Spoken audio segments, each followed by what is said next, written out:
Muy buenas noches a todos. La Rectoría y la Editorial de la Universidad Técnica Nacional les dan la más cordial bienvenida a este acto de presentación del libro Educación para el Buen Vivir, Saberes y Sentires del Pueblo Gaby, escrito por el señor Giovanni Bellucci, docente de esta sede.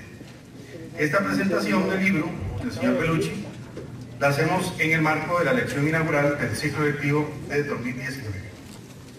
Nos acompañan como oradores en esta noche el señor Marcelo Prieto, rector de la UTN, el señor Emanuel González, decano de la sede central, el señor José Matarrita, presidente del Consejo Editorial de la UTN, y el señor Giovanni Bellucci, autor del libro que estamos presentando en esta noche. Vamos a escuchar a continuación el mensaje del señor José Matarrita, presidente del Consejo Editorial de la UTN. Muy buenas noches, un placer contar con la presencia de todos ustedes. El saludo especial a nuestro rector, don Marcelo Prieto Jiménez, el señor decano de esta sede, don Manuel González.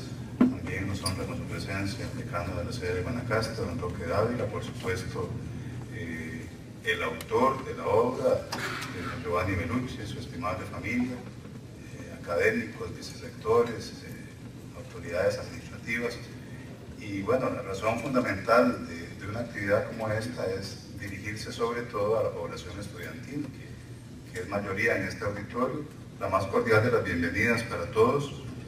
Mi participación es sobre todo de orden protocolar. Voy a ser súper breve para referirme al proceso que se desarrolló para que esta obra esté hoy materializada como una publicación de grandísima calidad académica y de gran importancia.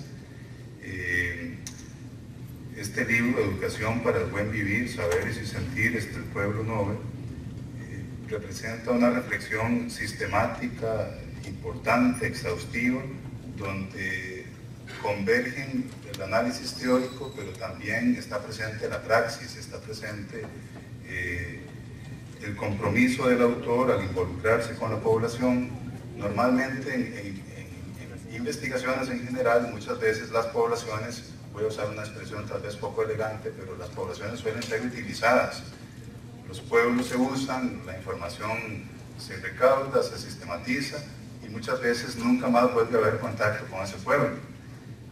Llámese como se llame el pueblo, eso es una forma de vulnerar los intereses de las comunidades. Por la trayectoria de Giovanni, por su eticidad a la hora de asumir las labores académicas, es que decíamos que aquí convergen la teoría y la praxis. Eso es algo importante, es necesario, se nota al leer. Creo que la editorial se ha puesto una flor en el ojal al darle espacio a una publicación de esta calidad. Sin duda esperamos que una vez que este libro circule más, pues llegue a estar allí como punto de referencia en muchos ámbitos, no solo académicos, sino también para la educación no formal. Es una obra polifacética de la cual podemos obtener grandísimos beneficios, sobre todo tomando en cuenta que, como dice el viejo proverbio, no hay dos personas que lean el mismo libro. Uno podría tomar este libro con el interés de ver cómo el autor aborda la realidad de poblaciones que tradicionalmente los hemos conocido como poblaciones vulnerables. Vulnerables no por razones ontológicas, no es que la población nobe sea una población ontológicamente vulnerable, sino que más bien son las dinámicas sociales las que van vulnerando a estas poblaciones. Ese podría ser un enfoque, pero también un metodólogo podría decir, bueno, metodológicamente, ¿cómo podemos abordar el estudio de poblaciones a partir de la propuesta que nos da el doctor Bellucci? Entonces, ahí subrayo esta idea, que no por ser un concepto popular deja de tener valor para la academia. No hay dos personas que lean el mismo libro, sin duda alguna, siempre habrá distintas perspectivas, distintos ángulos de mira. Y normalmente cada vez que uno escribe o desarrolla algún pensamiento, pues algo de la vida nuestra queda allí plasmado. Creo que en este caso particular me atrevo a ser un poco, pues tal vez exagerado, pero me parece que Giovanni deja una enorme impronta de su vida en esta obra. Son de las cosas interesantes y valiosas de la labor editorial, cómo usted logra constatar que en unas cuantas páginas no solamente hay papel y letras, sino que ahí va la vida del autor. Creo que eso es algo interesantísimo. Tendría que suceder en todas las publicaciones, pero la realidad es que no siempre pasa. Muchas veces son pensamientos abstractos que quedan por ahí para cumplir requisitos académicos, y un autor, o más bien un lector atento, logra percibir cuando el autor ha logrado dejar ahí improntas de su propia existencia, de su propia vida. Finalmente, entonces, creo que la obra puede ser de altísimo interés en nuestras diferentes carreras. Obviamente no es un libro que se circunscribe a esta universidad, puede y ojalá que sea utilizado en muchos otros ámbitos del panorama nacional e internacional. Y bueno, pues queda la exhortación para que ustedes puedan adquirir el libro, para que puedan ya no solo guiarse por estas brevísimas palabras, sino generar también su propio criterio. Un académico, sin duda alguna, no solo forja la identidad, en este caso la identidad con la Universidad Técnica Nacional, dando clases o generando publicaciones, o sea, la identidad de esa relación del académico con la U va mucho más allá de las clases e incluso va mucho más allá de los libros o de las publicaciones. Esa reciprocidad se da también con el pensamiento del académico. El pensamiento es muy importante, pero más allá del pensamiento por el pensamiento, yo creo que la praxis es muy importante, porque muchas veces mucho pensar y poco actuar, yo creo que ya nuestros pueblos, nuestros países están cansados de eso. Si hay algo que nos caracteriza es la parálisis por análisis. Siempre estamos llenos de comisiones, llenos de supuestos pensadores o de juntas de notables o qué sé yo, y la praxis por lo general no llega. Quizá este sea uno de los grandes méritos, entre tantos más, que podemos ver aquí subyacentes en este libro. De verdad se nos quiere dar esa impronta para el buen vivir, y se quiere valorar los saberes, o sea, esta parte cognitiva, pero también los sentires, toda la cuestión de orden emocional, afectivo, todos esos conocimientos sapienciales que abundan en poblaciones autóctonas. Entonces, sin más preámbulo, yo cierro aquí mi breve participación, invitándolos de todo corazón a adquirir la obra, académicos y estudiantes. Y bueno, creo que es un buen punto de referencia que un profesor de esta universidad, un compañero, amigo, muy querido, muy apreciado, pues nos presente hoy el libro. La verdad, lo mío, como les dije, es fundamentalmente algo protocolario. El plato fuerte será cuando el autor hoy inicie este proceso de conversación con todos nosotros, presentándonos esta obra que estoy convencido que será de interés de todos y de todas. Muchísimas gracias.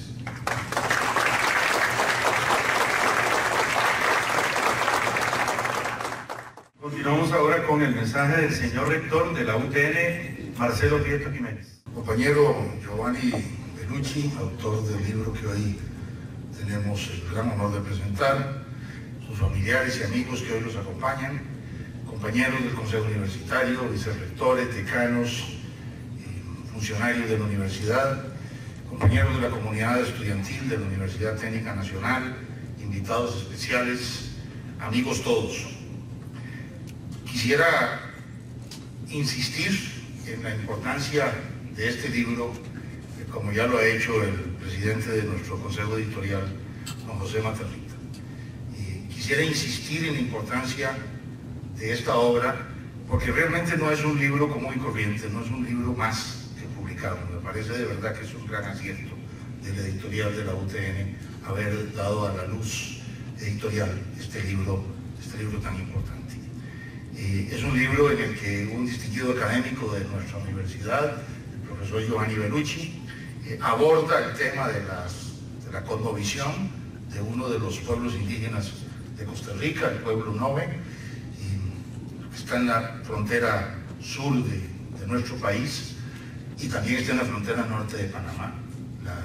La frontera, la delimitación de la frontera entre Panamá y Costa Rica partió el territorio Nove, como ha ocurrido tantas veces, sin preguntarle a ellos, por supuesto, ¿verdad? Como ha ocurrido tantas veces en la historia, y quedaron divididos en dos países, pero bueno, me parece que sin duda siguen siendo una comunidad y siguen siendo un pueblo, estén donde estén, un pueblo unido entre sí fuertemente. Giovanni desarrolla una investigación profunda, compleja, muy seria y rigurosa sobre la cosmovisión, sobre la cultura de este pueblo indígena, pero lo hace corazonando, para usar una expresión que el prologuista Patricio Guerrero utiliza en la presentación del libro. Es decir, lo hace viendo al pueblo que está estudiando, con el que está trabajando, desde el corazón.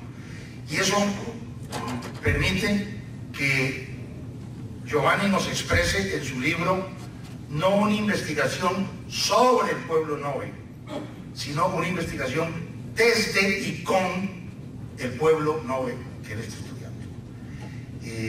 Pero esa metodología que él usa no es ajena a la propia cosmovisión del pueblo y de la población que él está estudiando y con la que está trabajando. Precisamente Giovanni nos insiste reiteradamente a lo largo del libro en el vínculo fundamental que existe en la cultura Nove entre la conciencia y el sentimiento, entre el pensamiento y el corazón, entre la razón y la afectividad. Y me parece que, salvando desde luego el gran rigor académico que Giovanni exhibe en la investigación que estamos hoy presentando y en la redacción del libro, salvando eso, es decir, reafirmando eso de manera rotunda, esa metodología, esa forma de ver la vida está presente en el trabajo que Giovanni hace. Y Giovanni logra una síntesis entre el análisis académico riguroso y la comprensión de lo que es el pueblo Nove, que realmente es muy significativa y es muy difícil de lograr. Y me parece que el resultado es un libro maravilloso. Este es un libro, lo recomiendo que lo compren. Me parece que es un libro para leer despacio. Es un libro para leer con calma. Es un libro para asimilar, para comprender también, para absorber y para ir descubriendo página tras página la importancia que tiene el respeto a los saberes ancestrales, el respeto a la cosmovisión y a la cultura de los pueblos originarios de nuestra América y del resto del mundo, y la importancia de procurar en una universidad como la nuestra, pero me atrevo a decir en toda universidad, la importancia de procurar un diálogo permanente de saberes, los saberes académicos con los saberes populares, los últimos resultados de la investigación tecnológica con los saberes ancestrales. Eso es importantísimo, es fundamental en el mundo de hoy, en el siglo XXI. Es fundamental para, en medio de la globalización, reafirmar nuestras identidades culturales y reafirmar la diversidad en la unidad. Y Giovanni también hace un conjunto de reflexiones enormemente valiosos sobre lo que significa el universo y lo que significa la educación y la cultura universal vista desde la perspectiva eurocentrista exclusivamente. Y en algún momento señala que es necesario crear una nueva visión universal, es decir, una visión de verdad universal y no pretendiendo universalizar el conocimiento desde una perspectiva totalmente particular y limitada. Y me parece que también el libro, por lo menos para mí, tiene un aporte, o significó un aporte fundamental. En Costa Rica estamos muy cercanos, o hemos tenido muchísimo más referencias culturales y bibliográficas de las culturas indígenas, de las culturas ancestrales de Mesoamérica. Costa Rica En todo caso, ha estado históricamente y actualmente lo podemos percibir perfectamente. Aquí se encuentran fácilmente libros mexicanos, pero es muy difícil encontrar libros peruanos. Costa Rica ha estado históricamente muy vinculada a Mesoamérica, a los países del norte, al resto de Centroamérica y a México, y además en la época precolombina, sin duda, el vínculo de las sociedades indígenas costarricenses que estaban en Costa Rica con las culturas mesoamericanas era sumamente profundo. El recordado antropólogo costarricense Ricardo Quesada López Calleja tiene un libro famoso que se llama Costa Rica, frontera sur de Mesoamérica, donde demuestra con múltiples argumentos, razones y descubrimientos cómo nosotros fuimos la frontera sur de la cultura náhuatl, de la cultura mesoamericana, fundamentalmente. El propio Guanacaste, compañeras y compañeros, la provincia de Guanacaste y el nombre de Guanacaste no es más que una derivación del náhuatl Guanacastlán, que no quiere decir otra cosa más que lugar del árbol con orejas. Es decir, es la forma en que los náhuatl describieron el árbol de Guanacaste, que como ustedes lo recuerdan perfectamente, es un árbol inmenso que tiene unos frutos como orejas. Y la expresión Guanacaste deriva del náhuatl Guanacastlán.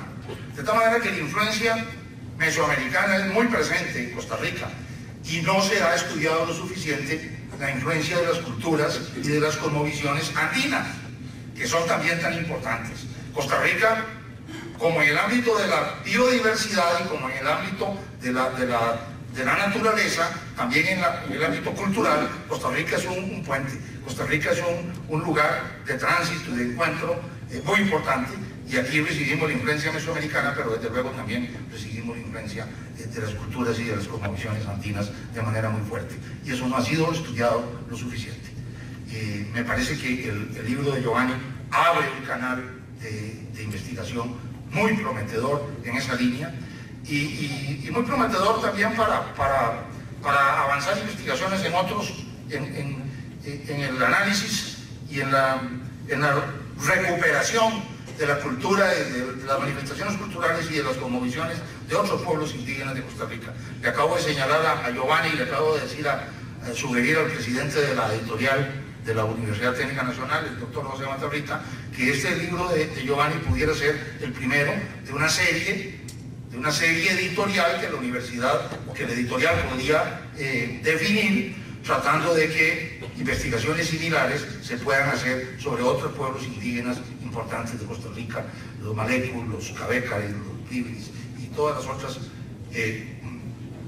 sociedades indígenas que afortunadamente todavía sobreviven en Costa Rica. Me parece que hay una tarea de cumplir, y yo pienso que la universidad perfectamente podría hacer un esfuerzo dentro de las condiciones de estrechez presupuestaria a que nos tiene sometida la nueva visión sobre la educación costarricense que impera en los últimos meses, pero dentro de esa situación nosotros podríamos hacer un esfuerzo y tratar de respaldar, José y Giovanni, una línea editorial en ese camino.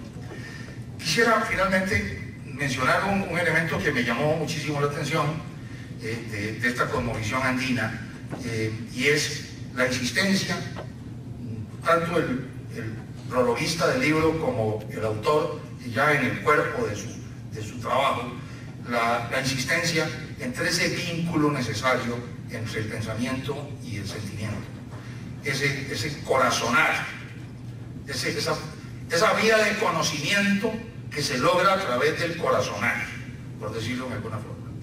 Y es una visión, es un elemento sumamente importante y nosotros no podemos descuidarlo. Y es un elemento que se encuentra presente en otras culturas. Bueno, Guerrero, el prologuista, menciona cómo hay un mito ancestral de que se logrará un avance en el buen vivir. Y aquí hago un paréntesis, yo quisiera creer que la utilización de la expresión buen vivir que tenemos nosotros en nuestro programa de extensión y que se ha generalizado en las universidades latinoamericanas. Hablamos de que la extensión debe ser un esfuerzo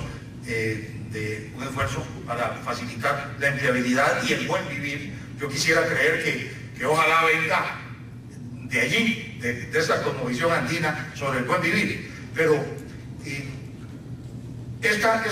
dice ese mito que señala Patricio Guerrero, que cuando se unan el cóndor de las culturas del sur, que representa el sentimiento y el corazón, con el águila de las culturas del norte, que representa el pensamiento y la razón, pues entonces vamos a estar completos y vamos a poder tener realmente mucho más despejado el camino para el buen vivir.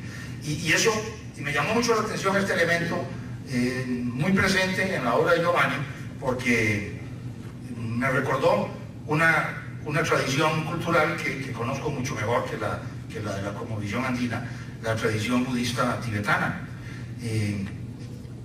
donde los budistas en general hablan de que la única forma de alcanzar la iluminación es uniendo la compasión con los medios útiles, llaman ellos. Es decir, la compasión y el corazón con los medios útiles, con el camino razonado hacia la búsqueda de un buen vivir.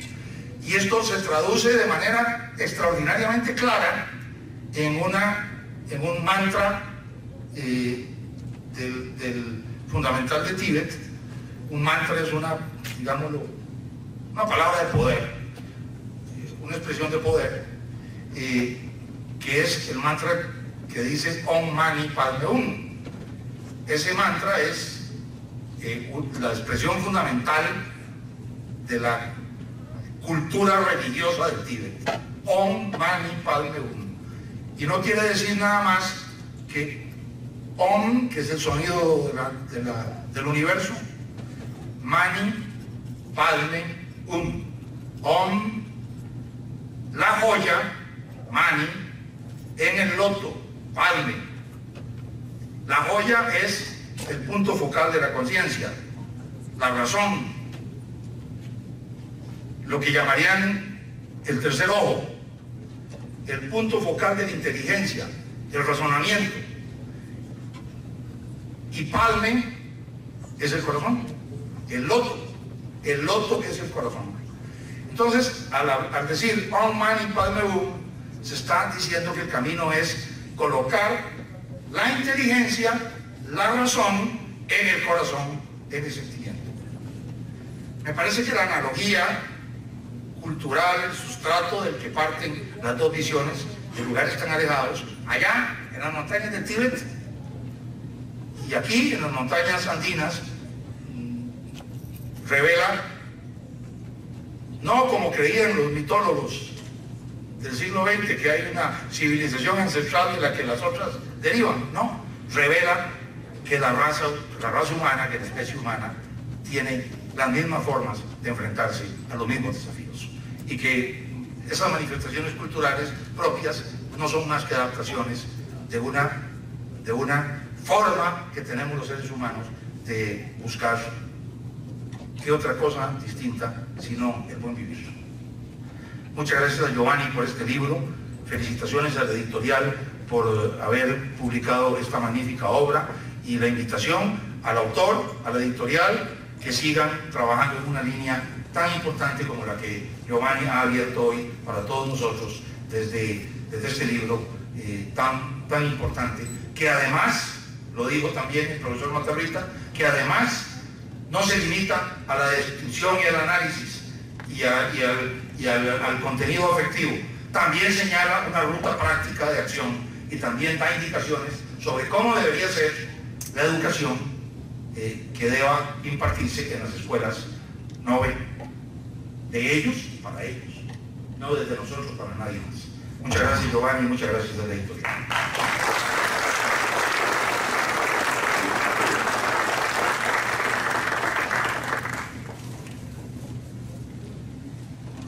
A continuación vamos a hacer la entrega simbólica de este libro que presentamos en la noche de hoy. Le pedimos a don Giovanni pase por acá para que el señor rector haga entrega.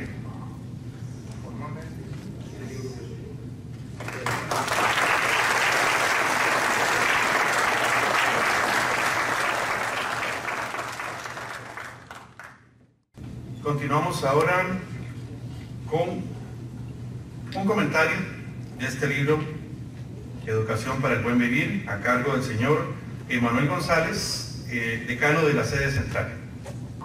Señor Marcelo Prieto Jiménez, rector de la Universidad Técnica Nacional, señores vicerrectores, don Fernando Chávez, que veo por allá, señores decanos, don Roque Ávila, que nos acompaña, don Giovanni Bellucci, investigador académico, autor del libro Educación para el Buen Vivir, Saberes y Sentires del Pueblo Nove, José Matarrita, coordinador de la Cátedra de Humanidades y presidente del Consejo Editorial, directores de carrera, profesores, personal administrativo, estudiantes y familiares también que nos honran hoy con su presencia, el señor Bellucci Giovanni. Es realmente un honor poder estar esta noche en la clase inaugural, motivados por el ingreso de nuestros estudiantes al primer cuatrimestre del año 2019. Un total de 1.610 jóvenes ingresan por primera vez a esta sede y juntos compartimos las esperanzas, sueños e ilusiones que significa el ingreso al sistema universitario. Este gozo se une a poder participar con algunas reflexiones en la presentación del libro Educación para el Buen Vivir, Saberes y Sentires del Pueblo Nove, escrito por el doctor Giovanni Bellucci y publicado por la editorial de la Universidad Técnica Nacional. El doctor Bellucci es un destacado académico, investigador y profesor de esta universidad, la Universidad de Costa Rica, la Universidad Nacional y la Universidad de San Carlos en Guatemala, a quien conozco, respeto y admiro por su tenacidad, disciplina y pasión por su trabajo con pueblos indígenas. Desde el antiguo Colegio Universitario de Alajuela, entidad que liderara la creación de la Universidad Técnica Nacional. Con el objetivo de poder contextualizar el libro, quisiera iniciar con la siguiente premisa de partida, citado en el siguiente párrafo. La educación tiene potenciales de revertir el deterioro y la violencia cultural que sufren las comunidades indígenas, producto del proceso de colonización que han soportado en múltiples formas. El histórico despojo de las tierras, la injerencia de las iglesias, la influencia de los medios de comunicación de masas, la imposición del modelo extractivista y de los monocultivos y la imposición educativa han provocado daño ambiental y profundizando las condiciones de pobreza material que enfrentan las familias indígenas en todo el continente. En relación con lo anterior, el interés de esta investigación que sustenta la fundamentación de este libro, nos plantea el doctor Bellucci, está centrado en las cosmovisiones indígenas que deben de considerarse para el diseño de las políticas educativas, de manera que fomenten el fortalecimiento y recuperación de tradiciones, valores, espiritualidad y propiciar el buen vivir dentro y fuera de los territorios indígenas. El reconocimiento de estos valores ancestrales y cómo se transmiten legitima prácticas que habiendo sido desintegradas por los centros de poder hegemónicos garantizan la existencia material y cultural de las comunidades indígenas. En esta obra, por consiguiente, se reflexiona acerca de cómo la educación puede ser determinante para fortalecer la relación que existe entre las cosmovisiones indígenas y la construcción del buen vivir, y cómo éstas inciden en las condiciones de vida, las formas de intercambio, la seguridad alimentaria, los usos y costumbres, las tradiciones y los valores que se tejen en las comunidades indígenas Nove. El Sumac, Buen Vivir, y Suma Camaña, Bien Vivir, se plantean como propuesta civilizatoria alternativa en construcción ante la crisis del prevaleciente modelo de acumulación capitalista que lleva al planeta al debacle ambiental y convierte al ser humano en mercancía. Para lograr lo anterior, la construcción de este libro se fundamenta en una investigación participativa que se construye mediante propuestas metodológicas colectivas, mediante el trabajo en equipo con diversos actores, estudiantes indígenas de la Licenciatura de Educación Rural del CIDE, Centro de Educación y Docencia en Educación de la Universidad Nacional, líderes locales y comunitarios, para la cual el autor procede a utilizar procedimientos de rigor propios de la investigación etnográfica, logrando una acertada y vigorosa profundización del estado del arte, desarrollando una mirada diáfana en la observación de los participantes, los relatos sociohistóricos, la entrevista estructurada, el grupo focal, el diálogo de saberes, seres, sentires. La especialidad de la investigación se desarrolló espacialidad en 4 territorios de los pueblos indígenas Nove, Casona, Alto de Conte, Abrojo, Montezuma y Las Vegas, en un territorio que habitan 3.171 como residentes permanentes, situado en 3 cantones de la provincia de Punta Arenas, Corredores, Cotobruz, en la zona sur del país, ubicado en un territorio ancestral que fue dividido por la frontera entre Panamá y Costa Rica, como muy bien nos lo explicaba el señor rector don Marcelo. Para el logro de los objetivos se consultaron 63 hombres y 40 mujeres, significativamente vinculadas con el sistema educativo, incluyendo una pasantía internacional en la comunidad Nove en Panamá, Universidad de Chiriquí, Facultad de Educación con la inclusión de jóvenes procedentes de las comarcas Nove Bugle, robusteciendo una identidad binacional. La investigación se alimenta de destacados autores que están elaborando producción académica, intelectual y comunitaria, destacándose Patricio Guerrero, Arturo Escobar, Guillermo Bonfil, Ricardo Lima, Ramón Gallegos, Ivonne Fará, Luciano Vasopollo, Francois Outar, Xavier Albó, Aníbal Quijano, Eduardo Budinas, Fernando Huacacumi, entre otros. Precisamente en el capítulo 2, denominado Cultura y Cosmovisiones Indígenas, se plantea una serie de concepciones que se abordan desde un enfoque teórico y metodológico, con el que nos adentramos en el tema de la cultura y de los contactos que establecen entre los diferentes grupos étnicos, considerando un continente multicultural en donde se hablan decenas de idiomas y en el cual el Estado ha empezado a reconocer su carácter multiétnico, pluricultural y plurinacional. Desde esa mirada, la cultura constituye un universo simbólico de significados comunes que una comunidad comparte. La forma como una comunidad se autopercibe se basa en una serie de construcciones elaboradas sobre sí mismas que constituyen su identidad, mientras que la cultura refiere a los significados. La sociedad está constituida por estructuras que determinan prácticas sociales, relaciones de dominación y negociación en las que hay grupos con hegemonía y grupos subalternos. Una persona pertenece a diferentes grupos sociales y por lo tanto comparte diversas identidades que eventualmente pueden entrar en tensión. Para efectos de esta investigación, se asume como definición de cosmovisión el sistema de creencias que orientan la manera de construir la vida individual y colectiva, manteniendo rasgos como creencias, valores, cultura a la hora de actuar, sentir, pensar, vivir, convivir. Es la forma de ver la vida y el mundo, con los elementos que rigen como vivir, pensar, actuar de los pueblos indígenas en relación con la naturaleza, la espiritualidad y el ser humano. La construcción de otro mundo posible requiere revisar los marcos epistémicos hegemónicos e incorporar las sabidurías insurgentes que fueron negadas, subalternizadas por la razón occidental. Este desafío es fundamental.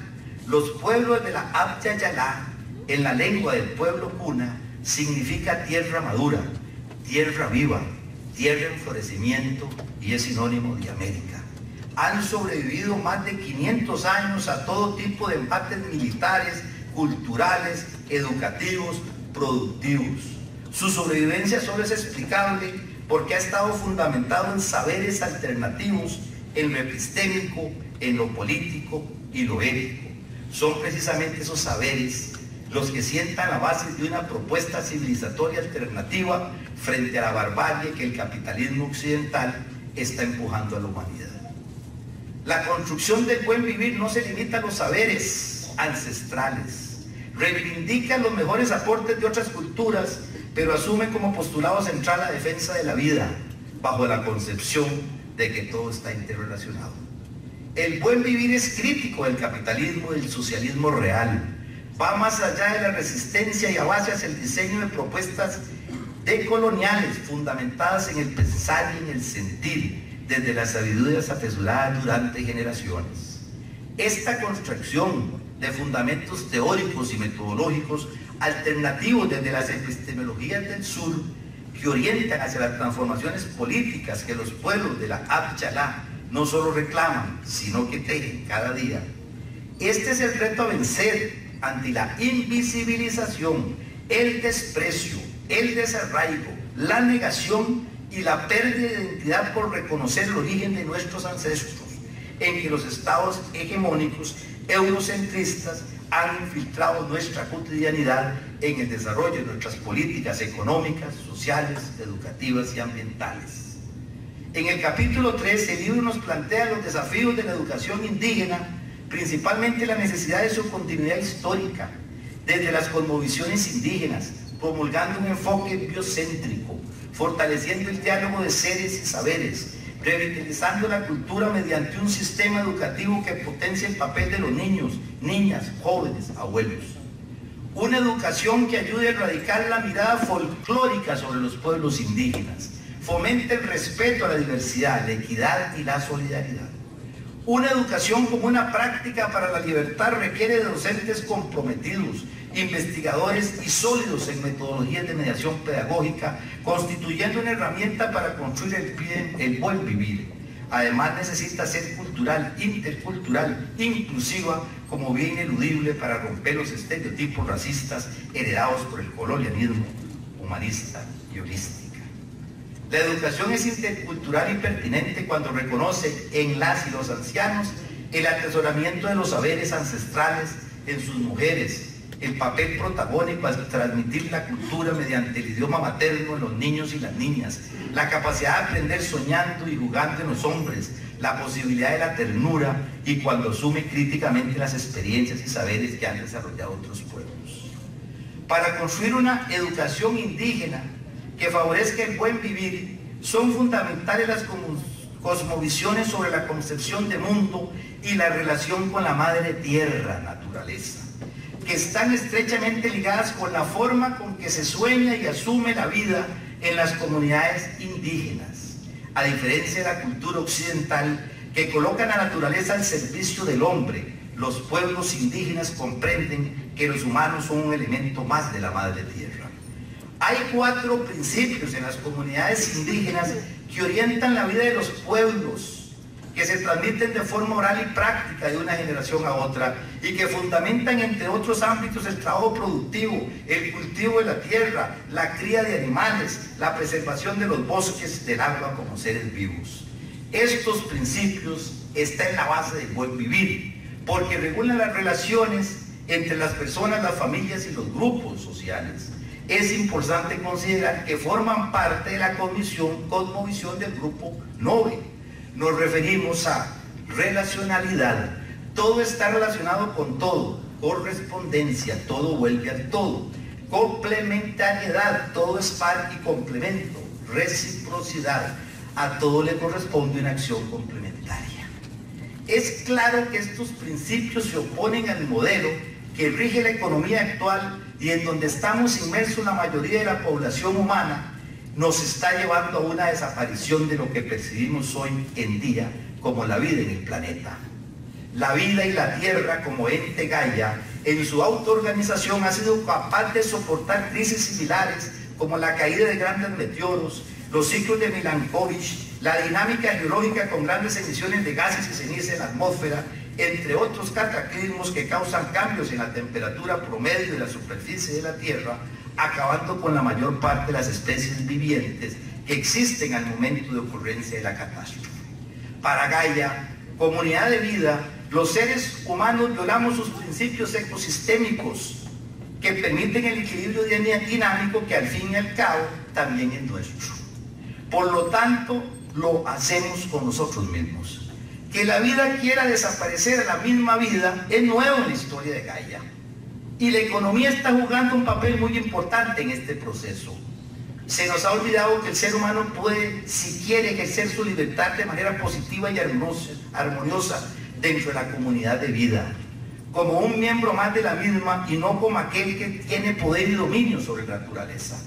Actitud soberbia en contra de la vida, que se refleja en las condiciones a que nos ha llevado una economía basada en la extracción, la creación de riqueza de forma irresponsable, en la disparidad, en la calidad de vida de los seres humanos. Este antropocentrismo que ha caracterizado el accionar de los seres humanos es contrario al principio de organismo viviente que es nuestra casa común. Al contar con un patrimonio natural limitado, con recursos finitos y no todos renovables. Y si le adicionamos una población que supera actualmente los 7.600 millones de Homo sapiens, nuestro accionar debe considerar que las formas en que se utilizan y distribuyen los mismos no han de seguir patrones de consumo sin límites, sin que exista un compromiso para que las futuras generaciones puedan disfrutar en paridad de condiciones nuestro hogar, al igual que la descendencia que nos antecedió. Desde la antigüedad, la imagen de la tierra como un organismo vivo femenino, madre nutriente, se dio como un freno cultural que restringió las acciones de los seres humanos. Uno no está dispuesto a matar a la madre, ni a acabar sus entrañas en busca de oro o mutilar su cuerpo. Mientras la tierra se considerara viva y sensible, se consideraría una falla del comportamiento ético humano realizar actos destructivos contra ella. Estos frenos culturales desaparecieron con la mecanización de la ciencia. La visión cartesiana del universo como sistema mecánico proveyó un permiso científico para la manipulación y explotación de la naturaleza, de lo femenino que se ha hecho típica de la cultura occidental. De hecho, el mismo Descartes compartió la visión de Bacon de que el propósito de la ciencia era el dominio y control de la naturaleza, afirmando que el conocimiento científico podía usarse para convertirnos en dueños y poseedores de la naturaleza. Estos mismos principios que rompen con la linealidad de la economía y que nuestros ancestros aplican son hoy la ruptura del nuevo paradigma. El físico austriaco Friedrich Capra, el ecuménico Leonardo Boff le denominan a esos principios que les planteé interconexión, flujo cíclico de recursos, asociación y cooperación, y su aplicación se desarrolla en la aplicación de metodologías de sensibilización educativas a través de lo que se denomina ecoalfabetización, aprendiendo de la naturaleza, es decir, comprendiendo los principios de organización de las comunidades ecológicas, ecosistemas, para crear comunidades sostenibles.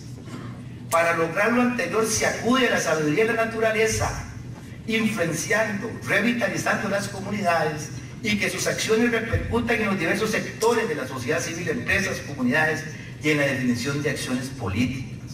Esto por cuanto existen vínculos comunes entre las comunidades ecológicas y las humanas, al hacer ostensibles los principios de organización como seres vivos, al desarrollar sus actividades en redes cerradas, abiertas a flujos de energía y recursos constantes. En esta ruptura de paradigmas, desde la ingeniería moderna, el químico alemán Michael Braungart y el arquitecto norteamericano William Antono le denominan biomimesis, bio de vida y mimesis de imitar la vida. Es clara la ruptura hacia la construcción de comunidades sostenibles, sustentados en los principios de nuestros ancestros y validados en esta investigación mediante las expresiones manifestadas por el pueblo nobe, mediante sus valores y espiritualidad, creencias y rituales, su tradición oral, idioma, arte y artesanía, danza y canto, su cosmovisión familiar, alimentación, agricultura y cacería, medicina natural, tierra y territorio. Le decía yo a Giovanni que precisamente cuando yo desarrollaba la tesis doctoral sobre comunidades sostenibles, los grandes gurús que yo planteaba, Friedrich Capra, Leonardo Boff, Maturana, Varela, con los principios de autopoiesis y de autoorganización. ¿Para qué teníamos que ir tan largo?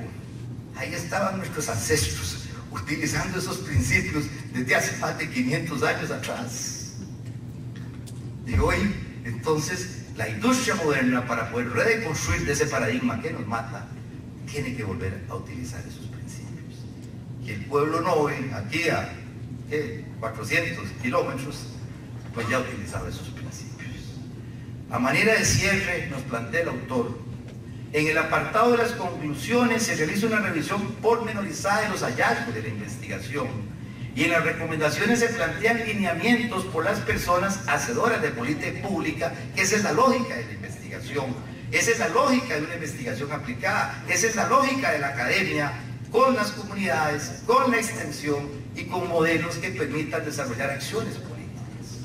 El estudio cumple su objetivo y logra identificar los elementos constitutivos de la cosmovisión del pueblo Nove que deben considerarse para la educación indígena, desde los testimonios de más de 100 hombres y mujeres de la cultura Nove que participan en los diálogos de saberes, seres y sentires. Quisiera terminar con esta reflexión que precisamente el autor plantea. La escuela indígena tiene que ayudar a que estos valores asociados con la importancia, defensa del territorio, sean parte del sentir pensar de las y los educadores, así transmitirlos a sus educandos. Eso no contradice el derecho a la niñez indígena de acceder a los avances científicos y tecnológicos de primera línea, pero en el marco de una educación pertinente y contextualizada, recordar que para las abuelas, abuelos, la gran sabiduría reposa en la madre tierra. Por eso la escuela no está dentro de 4 paredes. Las enseñanzas están en todos los elementos que no dispuso a la naturaleza. Muchísimas gracias, Giovanni, por esta obra. Muchísimas gracias al Consejo Editorial y a don Marcelo por esa visión siempre de estar impulsando proyectos de esta magnitud. Usted nos honra hoy con este libro y sin duda enriquece el acervo cultural y dinámico de esta universidad. Muchas gracias, Giovanni.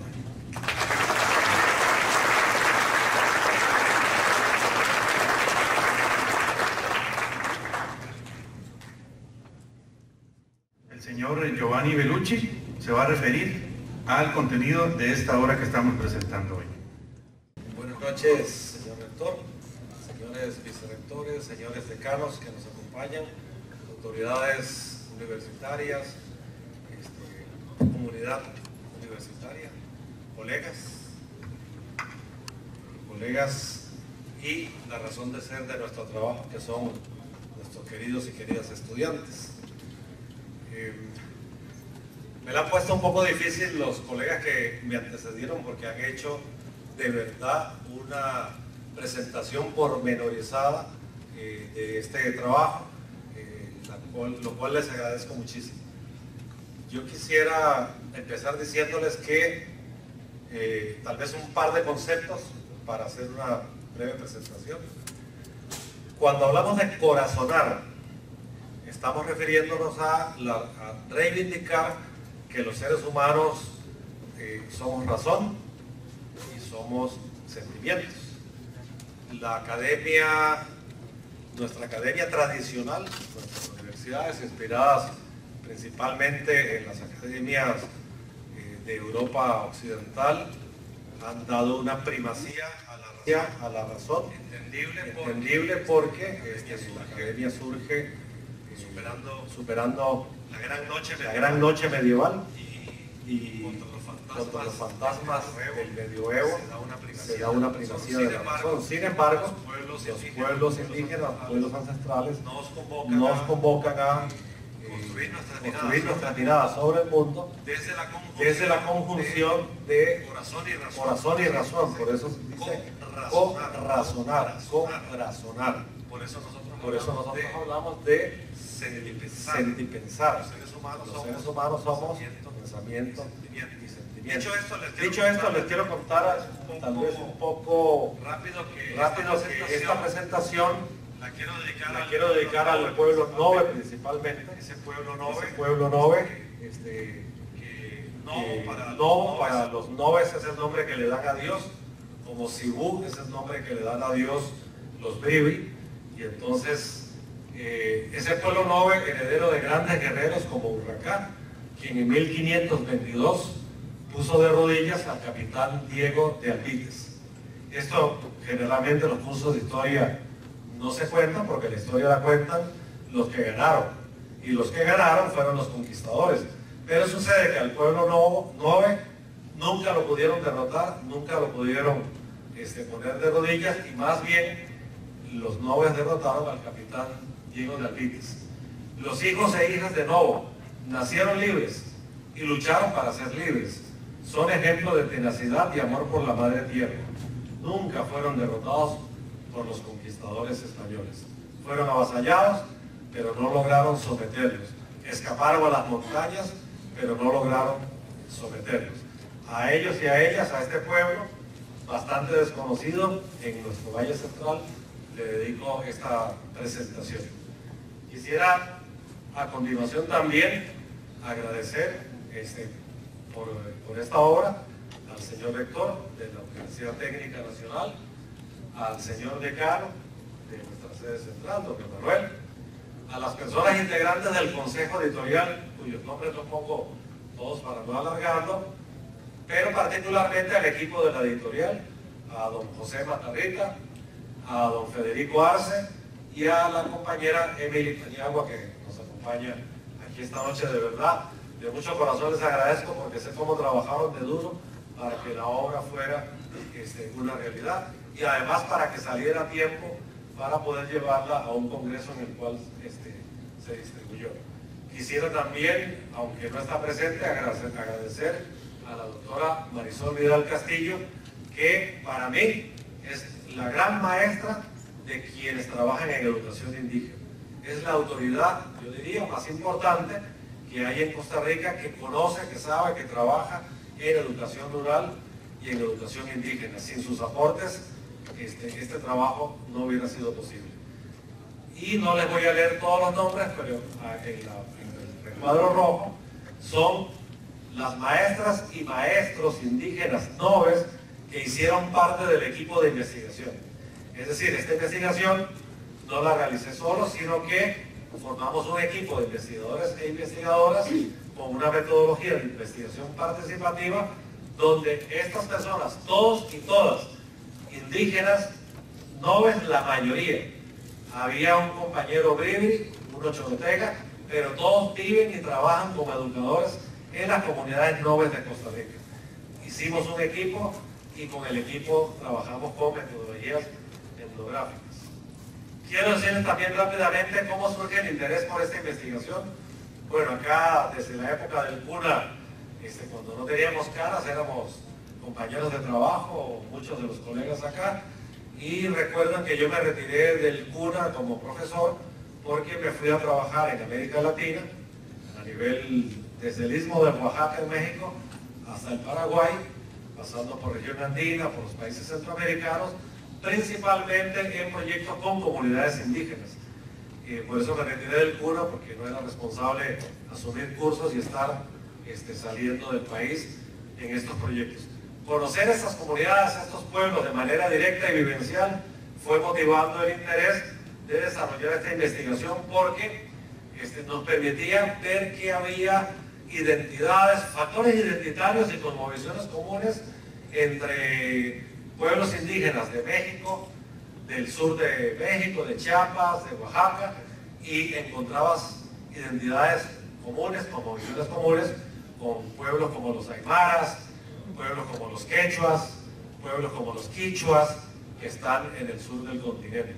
Y eso fue motivando mi interés. Bueno, ¿qué hay de común entre las enseñanzas que deja el Popol Vuh para la cultura maya, para las culturas mexicas, como los aztecas, por ejemplo, y por qué hay tantas cosas en común con culturas andinas? Ahí fue surgiendo el interés de hacer este trabajo, que tuvo como objetivo, acá está, determinar cuáles son los factores socioculturales propios de la cosmovisión del pueblo nove que deberían ser incluidos en cualquier propuesta de educación para las comunidades indígenas, y no seguir recetando desde el Valle Central lo que consideramos en el Valle Central que es bueno para las comunidades indígenas, sino preguntarle a las comunidades indígenas cómo consideran que debe ser la educación indígena y cuáles son los elementos de su cultura que deberíamos incorporar.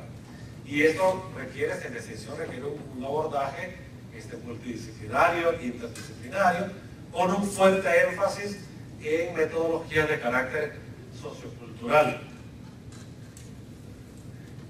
De ahí que el capítulo 1 del libro es nuestra aspiración, de manera humilde, lo ofrecemos para cursos de metodologías de investigación. O sea, todo el primer capítulo puede ser realmente utilizado para cursos de metodología sobre principalmente investigación con métodos cualitativos y con enfoques etnográficos. Es decir, para este tipo de investigación no sirve la investigación cuantitativa tradicional. En el primer capítulo desarrollamos los marcos teóricos que tienen que ver, y lo mencionó muy acertadamente don Emanuel en su presentación, por eso lo paso muy rápido, elementos como cultura, identidad, mitos y poder. Ahí se define un poco un debate y a qué nos referimos con ello, pero le damos estatura de marco teórico, y esto es un poco novedoso en la metodología, a las voces del pueblo noble. Es decir, en la investigación tradicional, el marco teórico son las autoridades académicas, como algunas que mencionó también don Emanuel, y los pueblos indígenas, sus voces son vistas como, en todo caso, sujetos que brindan información. Nosotros le damos en el marco teórico, colocamos las voces del pueblo noble con nombres propios en la estatura de marco teórico. Es decir, es un atrevimiento de carácter metodológico que nos tomamos la licencia y estará en manos de ustedes evaluar si salió o si no resultó o cómo fue eso. Ok, y ahí hacemos una discusión de si es posible ir hacia una educación indígena holista, humanista, intercultural y pertinente. Hay un capítulo completo para eso. Y también desarrollamos marco teórico sobre el asunto del buen vivir, que es algo que está en construcción. Dicho sea de paso, el buen vivir no es una receta que se está construyendo en la región andina para que lo apliquen todos los pueblos del mundo. Lo que plantean los compañeros y compañeras indígenas de la región andina es que cada pueblo tiene que construir su propia propuesta. Si le quieren llamar buen vivir, le llaman buen vivir. De hecho, en Aymara y en Quechua se llama Sumacansay o Sumacumaña, pero ellos dicen, sí, los mayas no tienen por qué llamarle así. El asunto es revisar cómo estamos construyendo las propuestas civilizatorias para salvar a la humanidad. La investigación también exigió un compromiso ético y político de respeto hacia las personas, sus estilos de vida, sentires, sueños y formas de organización social. Es decir, con el equipo de investigadores e investigadoras, aunque son de la propia cultura, reflexionamos sobre cómo teníamos que ir a las comunidades con un profundo respeto de los valores, de las creencias, de las formas de ser, de las formas de actuar, de las personas que iban a interactuar con nosotros en las comunidades, en los diálogos que ahora vamos a explicar. Muy rápidamente, para no aburrirles con esto, en el libro está los enfoques que utilizamos para hacer la investigación, que son el enfoque descolonizador, el enfoque holístico y el enfoque sistémico. Ahí se explica en el libro profundamente de qué se trata cada uno de ellos y por qué son parte de nuestra opción epistemológica para este libro. ¿Ok? En el capítulo 1 explicamos también lo de los métodos etnográficos. Y aquí sí me detengo un segundo porque los métodos etnográficos son los únicos que nos permiten alcanzar el objeto de estudio, considerando a las comunidades no como objeto de investigación, ni siquiera como sujetos dadores de información, sino como personas con las cuales entablamos un diálogo de saberes, los saberes nuestros con los saberes de ellos, de sentires, los sentires nuestros con los sentires de ellos, y es un diálogo entre seres, en igualdad de condiciones. Por eso es esencialmente cualitativo. Hacemos un trabajo de campo que permite interpretaciones heurísticas sobre el sentido que le confieren las comunidades a su acción social. El diálogo, la escucha respetuosa, la observación directa y participante ayudan a comprender las representaciones simbólicas y la diversidad de las culturas, desde lo que hacen las personas, desde su vida cotidiana. Esto nos permite estudiar los hechos sociales, nos permite estudiarlos, pero con los sujetos que los protagonizan. Es decir, con las personas que sienten, piensan, construyen su historia, los que diseñan y rediseñan sus cosmovisiones. Es decir, no nos vamos a ir a aplicar una encuesta a la comunidad y venirnos a la comodidad de una oficina acá en la universidad a escribir y a redactar. Se construye con y desde las comunidades con métodos etnográficos. Entonces la dinámica de trabajo del campo, la interacción con las personas, es la que marca la pauta de los diálogos de saberes. Es decir, no acudimos a las comunidades pensando que nosotros sabemos y que las comunidades no saben. Es un diálogo entre saberes, a veces complementarios, a veces saberes diferentes. Un poco para contarles las personas que participaron en los diálogos con nosotros. Bueno, participaron un total de 103 personas. A pesar de ser una investigación de corte cualitativo, la cantidad de personas que participan en los diálogos es importante, de los cuales 63 son hombres y 40 son mujeres, distribuidos en 4 comunidades noves, de territorios noves del sur de Costa Rica, que muy bien don Emanuel nos contó hace un rato. Les muestro muy rápido el perfil de esas personas. Bueno, había investigadores locales, que fueron 20, había miembros de los consejos de educación indígena, que son como decir aquí las juntas de educación, abuelas y abuelos, 11, estudiantes, agricultores, pastor religioso, líder comunal, docentes, consejo de ancianos y caciques, médico tradicional y partera. Es decir, si nos ponemos a observar, se le dio mucha importancia a las personas mayores, que son quienes atesoran las sabidurías ancestrales en las comunidades. Ustedes pueden ver que abuelas y abuelas hubo 11, pero también los consejos de ancianos y caciques, que están constituidos por personas mayores, también se les dio mucha preponderancia. Nosotros decimos que son las bibliotecas vivientes de las comunidades. Ok, en el capítulo 2, y lo voy a pasar muy rápido porque es el capítulo de mucho debate teórico y para no hacerles algo tedioso, pero además de verdad don Emanuel y don Marcelo nos ayudaron mucho porque nos adentraron mucho en estas discusiones. Les cuento rápidamente que estos son los subtítulos del capítulo número 2. Una discusión sobre multiculturalidad, pluriculturalidad o interculturalidad. A estudiantes que no están metidos en esta onda, les puede parecer ocioso discutir si el enfoque debe ser de multiculturalidad, de interculturalidad o de pluriculturalidad. Pues les cuento que no es tan odioso y en el libro, ahí les invito a leer por qué trabajamos con enfoque de interculturalidad. Se discute también sobre cultura, identidad y mitos, sobre el debate sobre el desarrollo y el control cultural, sobre lo que es la descolonización del ser, del poder y del saber, y sobre lo que son las sabidurías insurgentes y violencia simbólica. Este nombre de sabidurías insurgentes varía en algunos autores, otros hablan de sabidurías desde el sur, saberes ancestrales, sabidurías insurgentes. Depende del autor con el cual lo trabajemos, pero les invito a leer ese capítulo. Ok, aquí nada más de ese capítulo lo voy a tener brevemente en una definición. Porque si yo le preguntara a ustedes qué es ser indígena, ¿cómo identificamos quién es una persona indígena? Entonces hay una definición, hay varias.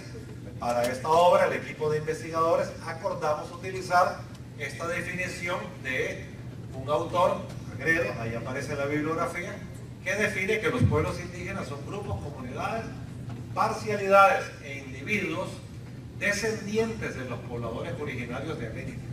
Es decir, descendientes de los pobladores que estaban antes de la conquista.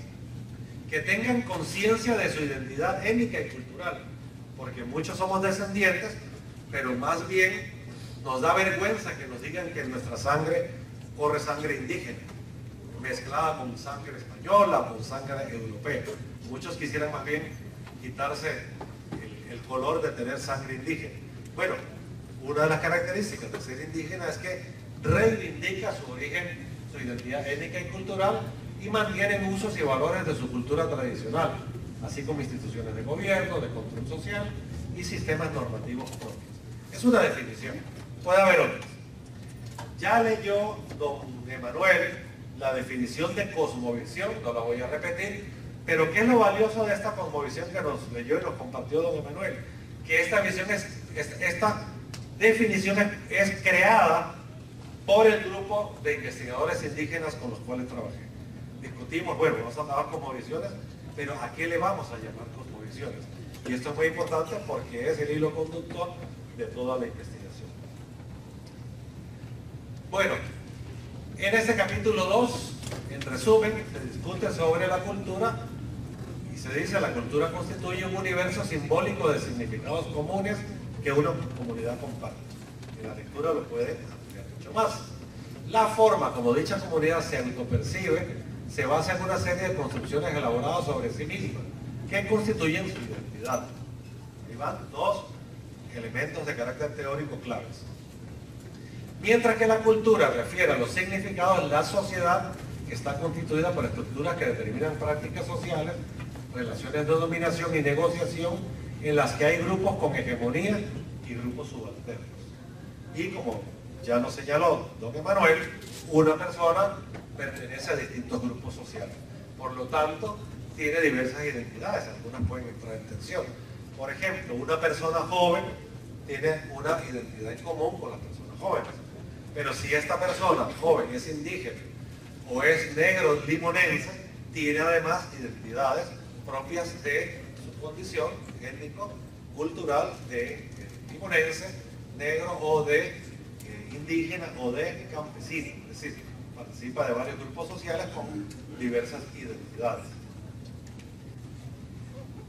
Y les cuento rápidamente de qué trata el capítulo 3 para ojalá motivarles a que lo lean. En el capítulo 3 desarrollamos la discusión sobre los desafíos de la educación indígena. ¿Cómo debería ser la educación indígena?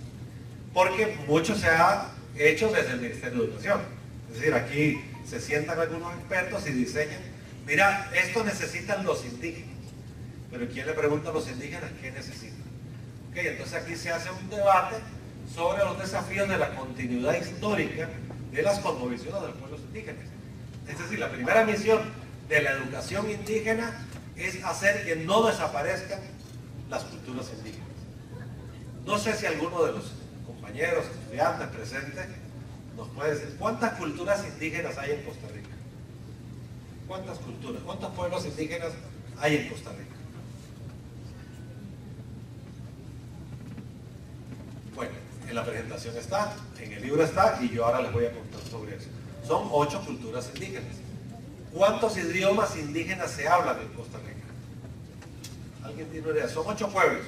¿Cuántos idiomas indígenas se hablan? Diferentes que el español. 7. Es decir, hay un pueblo indígena que ya perdió su idioma, que es la cultura terna. Hace poco murió la última abuela que hablaba el idioma. Y cuando se muere un idioma, se muere parte de nuestra cultura. Esperemos que el idioma español, que nos identifica, no se muera. A pesar de que a veces cuando chateamos en el celular, parece como que lo estamos asesinando, el idioma español. Pero bueno, pero cuando conversamos a nuestra manera y ahí está, el idioma está a vivir. Ahí hay que mantenerlo. Bueno, discutimos también sobre la educación universal moderna como estrategia colonial, cómo la educación es una herramienta para colonizar a los pueblos indígenas. Pero la educación también es una práctica para la libertad. Hay personas que pueden decir, y con justicia, la educación es una forma de adoctrinar y adormecer a los pueblos. ¿Sí? Puede ser. Pero también hay unos que dicen, bueno, ser cultos para ser libres. Es decir, con educación nos hacemos más libres. Y observen que en los regímenes políticos muy autoritarios no les gusta que los pueblos estudien y se desarrollen. Porque cuando los pueblos estudian y se desarrollan, aprenden a identificar lo que es correcto, lo que no está bien, y cuando los están maltratando y exigen sus derechos. Bueno, todo eso se discute allí. El papel humanista de la educación, y si se puede compaginar el papel humanista de la educación con el sentido biocéntrico de la vida, que ya nos ha explicado don Emanuel lo que es el sentido biocéntrico. Ahorita lo vamos a ver. Y bueno, estos otros elementos de este capítulo que discute sobre el asunto de cómo debe ser la educación indígena. Muy rápido les voy a contar del capítulo 4, se llama El buen vivir, resistencias y convivencia.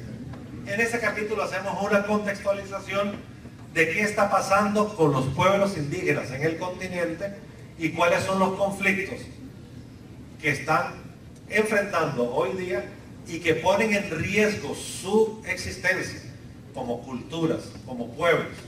Es decir, analizamos lo que llamamos el extractivismo. ¿Qué es el extractivismo? Ustedes vieron, jóvenes, que hace pocas semanas en Brasil hubo una mina que colapsó y la mina bajó en forma de barro y arrasó comunidades enteras.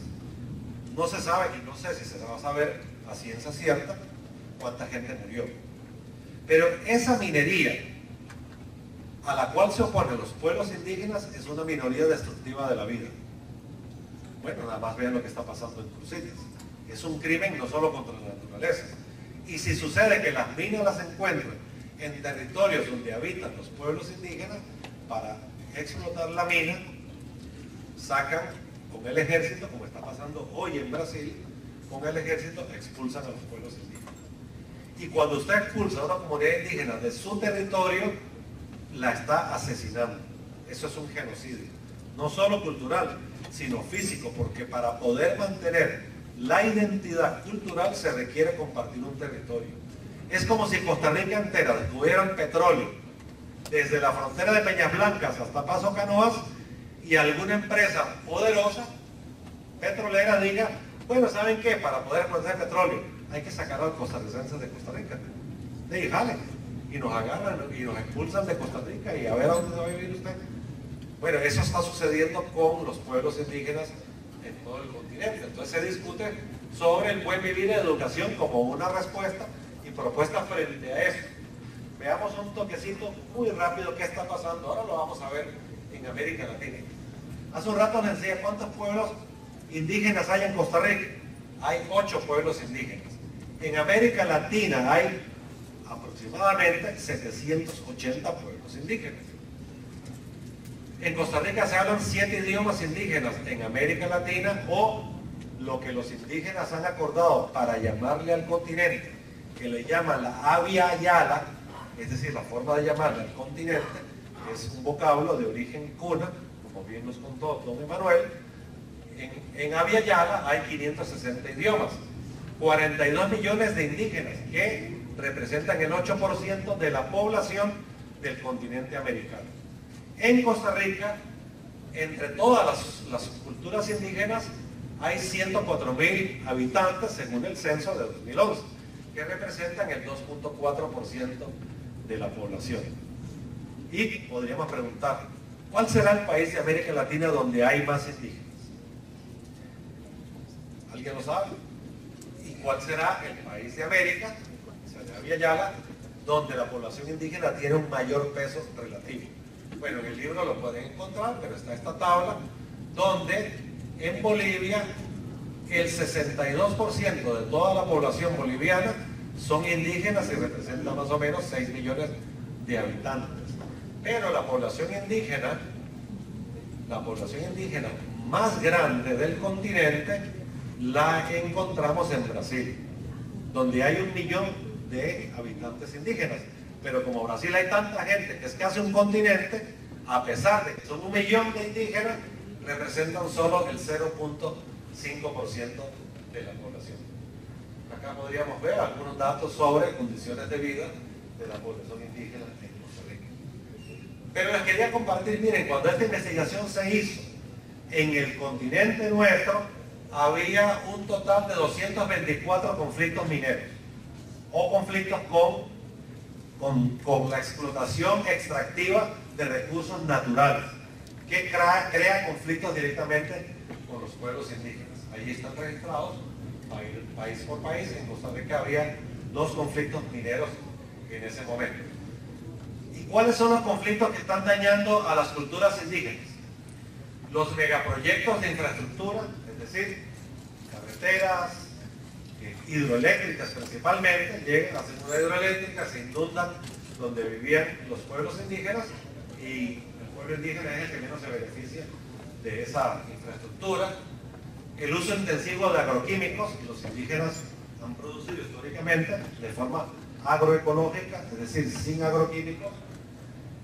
El turismo invasivo y la minería. Eso ha creado lo que nosotros llamamos una cultura de consumismo, de individualismo, y le llamamos la cultura de la muerte. ¿Por qué? Porque implica el desplazamiento, el exterminio físico, espiritual y cultural de los pueblos indígenas. Y eso pasa en todo el continente, y por eso los pueblos indígenas están peleando. Lo que pasa es que eso no sale en CNN, ni sale en Repretel, ni sale en Telenoticias, aunque son los pueblos indígenas. Bueno, si fuera en Venezuela saldría cada rato, ¿verdad? Pero son los pueblos indígenas, les importa muy poco a los grandes medios corporativos de prensa. Rápidamente, en el capítulo número 4 hay una definición de lo que es el buen vivir, que no la voy a leer para no alargarlo más, que la da el colega sociólogo Fernando Guanacuni, que es boliviano. Y en ese capítulo, estos son los contenidos del capítulo. ¿Okay? Ahí discutimos sobre los valores de la espiritualidad, las creencias espirituales, sobre el idioma novere y la tradición oral, y arte y artesanía, danzas y cantos, la familia, la alimentación, la agricultura, la cacería y el territorio. Ya aquí estamos con el capítulo directamente donde los pueblos indígenas Nove de Costa Rica toman la palabra. Si ustedes leen el libro en ese capítulo, todos los diálogos están entrecomillados para respetar lo que dijo la persona y se identifica pidiéndole permiso a la persona para poner su nombre si estaban de acuerdo, y siempre estuvieron de acuerdo y se pone el nombre. Por eso incluso ahí nos damos la licencia de escribir con errores ortográficos. ¿Por qué? Porque el idioma materno de muchos de nuestros hermanos noves no es el español, es el novere, ese es su idioma materno. Más bien hay que quitarse el sombrero de cómo están estudiando en las universidades en un idioma que no es el idioma materno, que es el idioma español. Entonces muchos, y sobre todo las personas mayores, cuando hablan, o las que saben escribir, lo hacen con errores. Entonces nosotros respetamos la forma como hablan y los ponemos en el libro así. Y ahí dice que dijo cada quien. Es decir, ahí toman la palabra y dialogamos sobre estas cosas. Vamos a ver algunas cosas que nos dijeron que son interesantes. Primero, hace un rato les preguntaba cuántos pueblos indígenas hay en Costa Rica. Ya dijimos que hay 8. ¿Dónde están ubicados los pueblos indígenas de Costa Rica? Esto deberíamos saberlo, porque es parte de nuestra historia y parte de nuestro presente. Pero ¿verdad que no se enseña? O si se enseña se pasa muy rápido. Bueno, los pueblos indígenas de Costa Rica están ubicados, ahí está el mapa, que está en el libro, no me voy a detener en cada uno de ellos para no hacerlo más largo. Pero el pueblo Nove, en el cual se concentra el libro, está constituido por 3.654 habitantes. Todos ellos viven en 5 territorios indígenas. No se llaman reservas indígenas, como en Estados Unidos. Antes se llamaban así. Ahora se llaman territorios indígenas. Y ojalá algún día sean comarcas indígenas. Porque vean qué curioso. Ellos viven en estos cantones, Golfito, Corredores, Cotobruz, Osa y Buenos Aires, todos de la provincia de Punta Arenas. Pero vean qué curioso, aunque son del mismo pueblo, los territorios donde ellos habitan están dispersos, es decir, no tienen colindancia entre sí. Estos que ustedes ven aquí, donde estoy señalando, son territorios nobles, los que están en azul. Vean, Península de Osa, aquí Punta Burica, que les llega más fácil entrando por el lado panameño, y estos que son, esto es llegando a Ciudad Neyland, La Casona, y esto es en el territorio de Alto de Conde y el territorio de Abrojo Montezuma. Esos son los territorios nobles. Ya los podemos identificar. Cuando ustedes hacen un paseíto a Paso Canoas, a la frontera, a hacer algunas compritas, yendo para Paso Canoas se pasa cerca de uno de los territorios indígenas nobles, que es Abrojo Montezuma. Todos están cercanos a la frontera con Panamá, como bien lo decían nuestros colegas. Porque curiosamente, esta frontera artificial que fue negociada por otros y no lo tomaron en cuenta, dividió al pueblo Nove en 2 partes. Es decir, quedaron noves del lado panameño, que son una población muy grande, y quedaron noves del lado de Costa Rica. Bueno, pero como esa frontera no la inventaron los noves, se la cruzan a cada rato y tienen vasos comunicantes entre, incluso familiares, entre los 2 países. De hecho, en mi equipo de investigaciones que trabajaron conmigo, había 2 muchachos, hermanos, que son educadores en el lado costarricense, pero su cédula es panameña. Es decir, vean que viven trasladándose de un lado a otro. Algunos tienen familiares de los dos lados de la frontera. Bueno, ya conocemos un poquito más de los pueblos indígenas de Costa Rica y de los nobles. Vean, las cosmovisiones de este pueblo las transmiten de generación en generación de forma oral. Es decir, allí los abuelos, las abuelas van transmitiendo a las nuevas generaciones los valores, las creencias, las tradiciones y las vivencias. Esas cosmovisiones, ¿para qué les sirven al pueblo noble y a cualquier pueblo indígena? Bueno, fundamentan su espiritualidad, el trabajo productivo, el cultivo de la tierra, la crianza de los animales, como lo hacen, la preservación de los bosques y del agua como fuente de vida, las relaciones entre las personas y los distintos grupos sociales y los vínculos con la madre tierra. Es decir, las cosmovisiones tienen una repercusión en la vida cotidiana de los seres humanos. Así como las pensamos, como las sentimos, así las vivimos. Y la investigación nos permitió ver que en la cultura noble tienen valores de la cultura donde hay un espíritu de vida comunitario, de hermandad, solidaridad y complementariedad que se está perdiendo mucho por la influencia de la cultura occidental costarricense. Su cultura se enfatiza en compartir y no en competir, en vivir en armonía entre las personas y con la madre naturaleza. Es decir, la tradición de la cultura noble es que si vamos a hacer deporte, o al menos así era, yo no soy feliz si derroto al compañero en el deporte. Yo soy feliz si crecemos juntos y ganamos todos. Es decir, nosotros introducimos juegos y deportes en la cultura indígena que a veces chocan con la manera de ellos de ver el mundo, donde el complemento, la solidaridad están por encima de la competencia. Es parte de su cultura el sentimiento de que nadie viva mejor, que todos vivan bien. Es decir, yo no soy feliz si yo tengo todo en mi casa, pero en mi comunidad, mis vecinos y mis familiares la están pasando muy mal. En su cultura, el sueño es que toda la comunidad mejore. No tienen nada en contra de que una persona con su esfuerzo mejore más. Si yo cojo 10 cajuelas de café, yo no tengo por qué ganar lo mismo que el otro que solo agarró 2 cajuelas de café. Es el esfuerzo individual.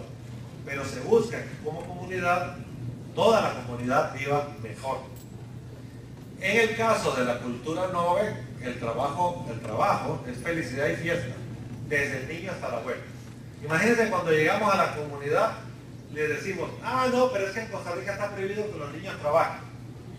Y dicen los indígenas nobles, no, pero sí, yo desde niño, y así lo enseño, por generación en generación, el papá lleva al niño a enseñarle la agricultura y el niño trabaja con el papá en la agricultura, porque es una forma de enseñar.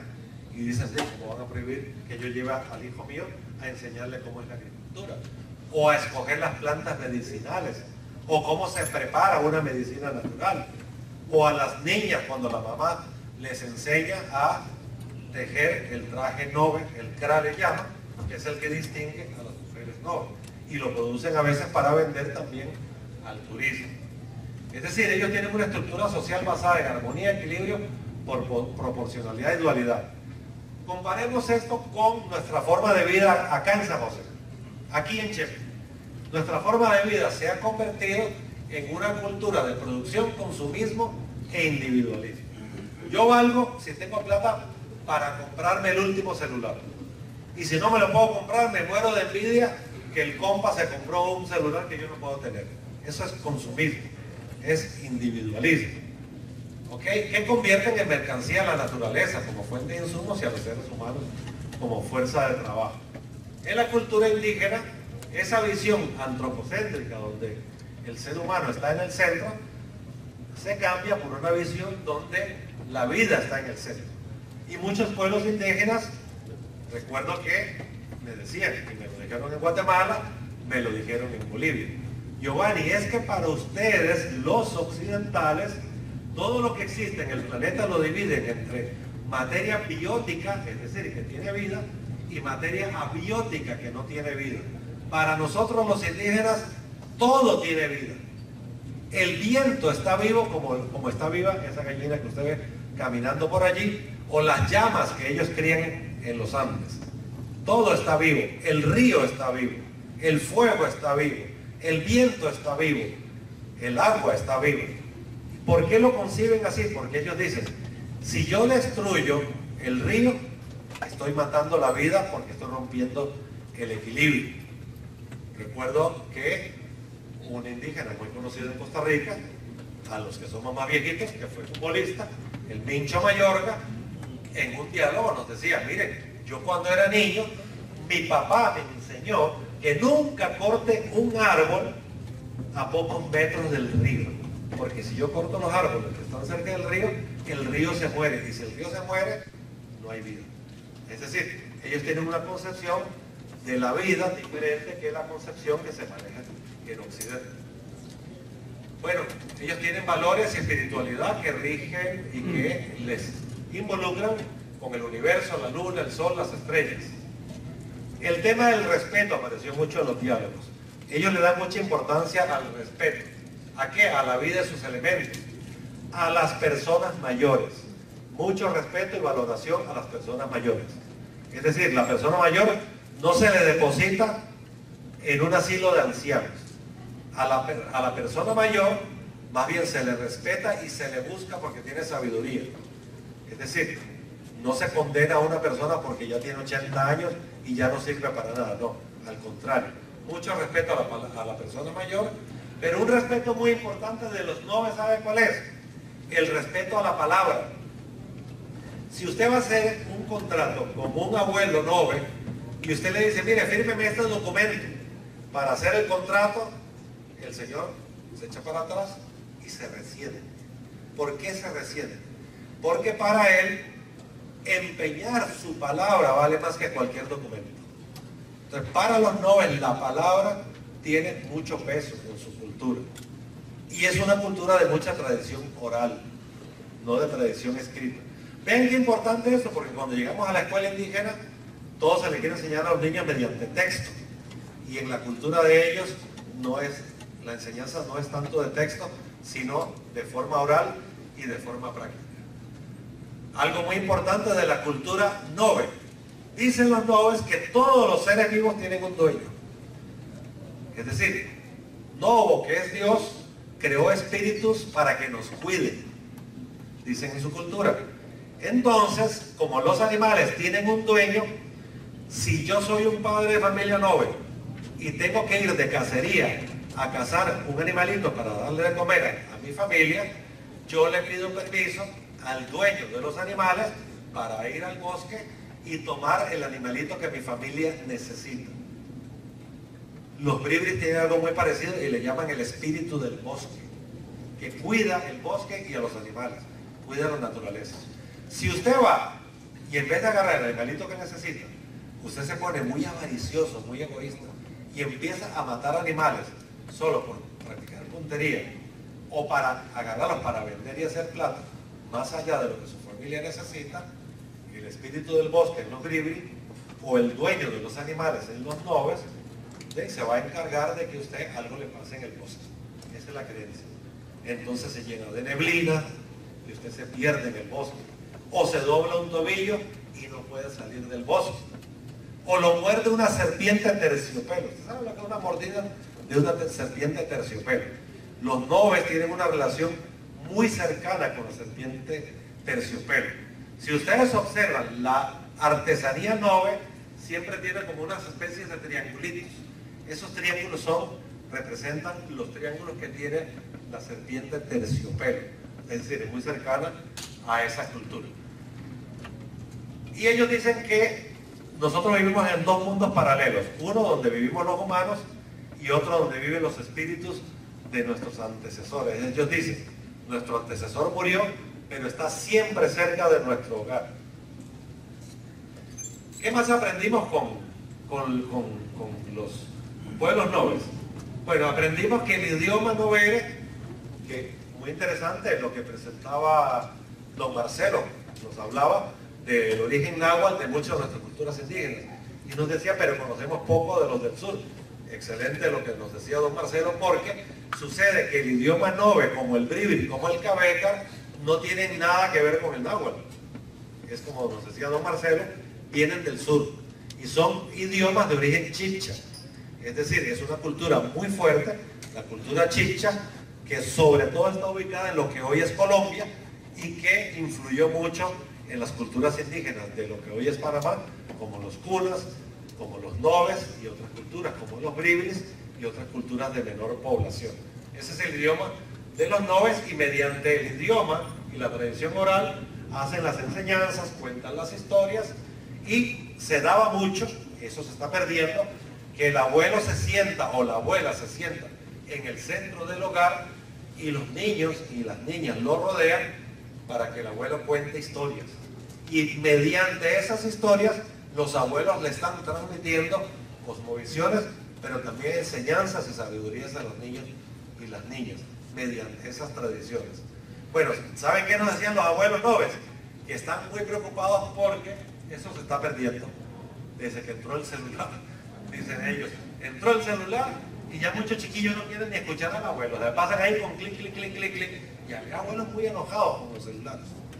Bueno, vean qué interesante, nos reunimos el grupo de investigadores, noves, amigos, y les decía, bueno, ¿y ahora qué hacemos con los celulares? ¿Qué vamos a proponer en la comunidad? Que vayamos todos frente al río y obliguemos a los niños a tirar el celular al río. Eso no va a pasar. Entonces lo que decíamos fue cómo convertir el celular, que es una realidad, en una herramienta donde los niños la utilicen para conocer su cultura. Y uno de los miembros de nuestro equipo, el joven Gerardo Andrade, maestro de lengua y cultura, indígena nove de La Casona, territorio de La Casona, está utilizando, ya salió un reportaje en La Nación de él, el celular para que los chiquillos hagan investigación mediante internet y para que hagan presentaciones en PowerPoint como esta con el celular, y los chiquillos están encantados. Entonces encontraron cómo darle vuelta a esa preocupación. Y bueno, los fenómenos naturales, muerte y sepultura, de todo esto hablamos con ellos. No voy a detenerme en cada uno porque sería muy largo. La confección de artesanías fue parte de la forma como transmiten su cultura. Las danzas y cantos, el hegi, que es esta danza que está aquí, el hegi es una danza tradicional nove, que tiene mucho significado. Es un vínculo del humano con la tierra, pero del humano con el humano, porque se danza en una fila, quien va al frente con unas maracas va marcando el ritmo y todos van poniendo las manos en los hombros del que está adelante y danzando juntos a un mismo ritmo. Implica comunidad, implica esfuerzo en común, implica relación con la madre tierra, es decir, implica un montón de sabidurías ancestrales, lo que ellos hacen con el hegi. Mientras se baila el hegi, el canto tradicional no se hacía en idioma novere, se hace en idioma buglé. Del lado de Costa Rica hay muy pocas personas que hablan buglé o buglere, que es otra cultura. Entonces lo cantan en novere para acompañar el hegi. Y la valsería, que es una herencia cultural nove, que es una especie de deporte que practican. Bueno, he de decirles que la penetración de las iglesias de distintas denominaciones en los territorios indígenas han ido a decirles a los indígenas que dejen de practicar el hegi y de cantar en esos idiomas extraños, y menos la valsería, porque dicen que eso es del demonio, que eso es de Satanás, y que eso hay que quitarlo. Imagínense el daño cultural. Es como que nos digan otro día, no baile salsa, ni baile merengue, porque cuando baila merengue menea mucho las caderas, y eso es de Satanás, de salado. Hay que seguir meneando la cadera, muchachos, no vayan a dejar que le quiten la salsa, el merengue, o la música que a ustedes les gusta. También hablamos de cómo se escoge la pareja en la familia nove. En los antepasados, los adultos negociaban entre sí con quién iban a casar a la chiquilla. Eso por dicha se ha ido eliminando y ahora se respeta la voluntad de las muchachas, pero eso hacía que muchas muchachas se escaparan del hogar para que no las obligaran a casarse con un hombre que ellos no querían. Pero bueno, de eso dialogamos bastante y en el libro lo pueden leer, que hay bastante. Hablamos de qué pasa durante el embarazo. En la cultura nove es muy interesante. no se embaraza la mujer, la pareja se embaraza. Entonces cuando los EBAIS van a las comunidades, deben incorporar al hombre porque él tiene un especial interés en el cuidado del embarazo de la mujer. Muchos dicen, es que es una cultura muy machista, las culturas indígenas. Bueno, pero sucede que allí el embarazo es de los dos. Acá, en el lado nuestro, el embarazo tristemente muchas veces es de la mujer, porque muchos salen huyendo a la responsabilidad del embarazo, muchos hombres, hay que decirlo, ¿verdad? Hablamos también de qué pasa cuando la jovencita llega a la edad de su primera menstruación y cuando el hombre llega a la pubertad. Hay rituales que en el libro se cuenta un poco de qué se trata hasta donde ellos quisieron contar. Hablamos de cuáles son los alimentos y bebidas, nada más les cuento brevemente. La chicha de maíz, que se utiliza mucho en las fiestas, es una bebida que si usted la toma mucho se puede alcoholizar. Utilizan el cacao, la toma de cacao. El cacao se utiliza mucho y vean qué interesante, cuando hay una reunión que hay que tomar decisiones importantes y lo hacían con nosotros para conversar, no conversamos de nada, vamos a tomar cacao. El cacao caliente lo tomamos, ¿por qué? Porque desde la tradición Nove el cacao ayuda a que el espíritu esté libre para tomar mejores decisiones, para poder conversar, para poder concentrarnos. Es decir, el cacao tiene un sentido ceremonial en la cultura Nove, aunque también lo toman para el frío y demás en la familia, ¿verdad? Muchos refrescos de frutas, tradicionalmente se comía mucho animales silvestres, mediante la cacería, como les conté antes, muchas verduras, legumbres y frutas. En el libro vienen hasta los listados que nos dieron ellos de qué. Bueno, la cacería ya les conté cómo se hace, cómo es la relación con los seres vivos y el dueño de los animales. Sobre la agricultura nosotros tenemos algo que aprender aquí muy importante. Cuando un Nove va a trabajar su parcela, el resto de hombres de la comunidad van todos y trabajan en la parcela de este señor. Lo ayudan a limpiar la parcela, a sembrar, incluso a cosechar. Cuando el otro vecino necesita, todos se van a la parcela del vecino. Eso le llaman a ellos mano cambiada o junta de trabajo en español. En Novere tiene otros idiomas. Es decir, no hay ese individualismo. Él va a limpiar su parcela, que vean cómo hace, que vaya y pague peones. No, acá vamos todos y le vamos a ayudar. Las mujeres también participan, preparan alimentos, y cuando se va a construir una casa, se hace también una junta para construir la casa entre todos. Cuando es una pareja nueva de jovencitos, toda la comunidad participa ayudándolos a construir su casa. Bueno, ya les dije, construyen sin agroquímicos, siembran sin agroquímicos, producen en pequeña escala y las plantas medicinales son importantes. He de decirles que la planta medicinal es importante, pero usted llega a las escuelas indígenas en Costa Rica y en muchas ya no hay huerta escolar y es una comunidad agrícola y se curan con plantas medicinales y no hay plantas medicinales en los huertos escolares porque no hay. Y yo les he de decir, uno de las personas con las cuales dialogamos, que aparece en el libro, es un señor de más de 80 años, Nove, que es el médico de la comunidad. Yo le decía a los compañeros, no le llamen curandero. No, él no es un curandero, es un médico. Solo que su sabiduría no proviene de la facultad de la UCR ni de la UNIBE. Pero ese señor, estando yo en las comunidades, les puedo decir, una terciopelo muerde a alguien en la montaña y lo llevan donde él. Las primeras curaciones él se las hace para que pueda llegar al hospital de Ciudad Neyli. Y cuando llega al hospital de Ciudad Neyli, los médicos le dicen, no sé qué le hicieron, pero si no le hubieran hecho lo que le hicieron, este señor no llega vivo. Porque la mordida de terciopelo es una de las cosas más terribles. Pero no solo de la terciopelo. Yo vi curar a este señor otras enfermedades. Personas que llegaban con diarrea. Una vez había un grupo de gringuitos haciendo trabajo voluntario, como hacemos TCU nosotros. Bueno, andaban ellos haciendo su TCU allá en Alto de Conte. Y bajan con una muchacha que la traían alzada, que había agarrado una diarrea, una infección muy, muy fuerte. Y este señor, don Gustavino se llama, les dijo, tráiganla acá, paren, esta chica no llega al hospital. y la empezó a curar. Cuando la estabilizó, ahora sí llévela al hospital. Es decir, lo vi curar a don Gustavino, lo vi curar el papalomoyo, que es una enfermedad que da una mosca en algunos territorios, y lo vi curar con plantas medicinales. El papalomoyo, que tiene un nombre científico acá en los hospitales, la curación que se hace en el hospital es mediante unas inyecciones que son dolorosísimas y que se ponen y se le ponen todos los días a la persona donde está infectado, a ver cuándo el bicho, el parásito decide morirse. No se sabe, pueden ser 15 días, un mes, 3 meses inyectándole una cosa dolorosa. Yo vi a don Gustavino curar el papalomoyo entrando, claro, no te va a contar cómo hace su planta medicinal, pero lo vi entrar a su casita, su chocita, que viene la humildad, salir con una cremita en la mano y llegarle a la persona, un viejito, y ponérselo en el brazo. Ya está curado. ¿Cómo ya está curado? Solo con eso. Sí, ya está curado. Y en efecto, pasaron las semanas y el paciente estaba curado de papalomoyo.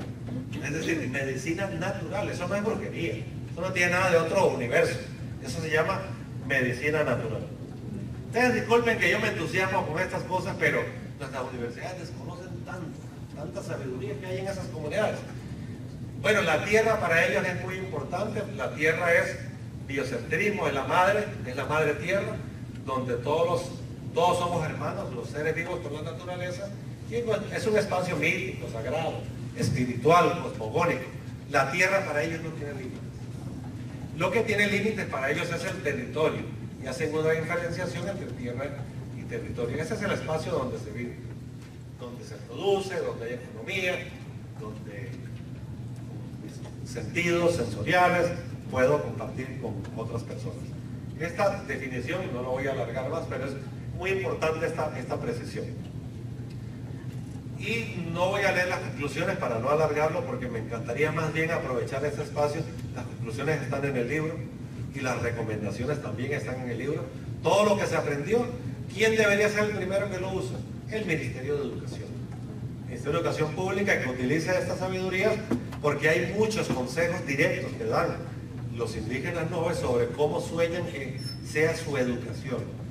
Imagínense una educación metidos en un aula, los niños sentados, los niños indígenas sentados allí, cuando tienen un mundo entero afuera del aula y perfectamente se puede. Yo me pregunto, ¿por qué no llevan a los niños y niñas indígenas a la casa de un abuelo? Para que les cuenten sus historias del pasado. Y volvemos al aula a conversar con los niños que aprendieron del abuelo. Y el abuelo se va a sentir muy feliz. ¿Vieron qué feliz es señora cuando uno va a conversar con ellos? Y finalizo diciéndoles, los diálogos de saberes y sentires entre seres son diálogos que con los métodos etnográficos usted no puede ir con una boleta de entrevista estructurada. Supóngase que quedamos con el abuelo. Mira, abuelo, yo vengo la otra semana, ¿qué día le queda bien? Ah, venite, como a las 4 de la tarde.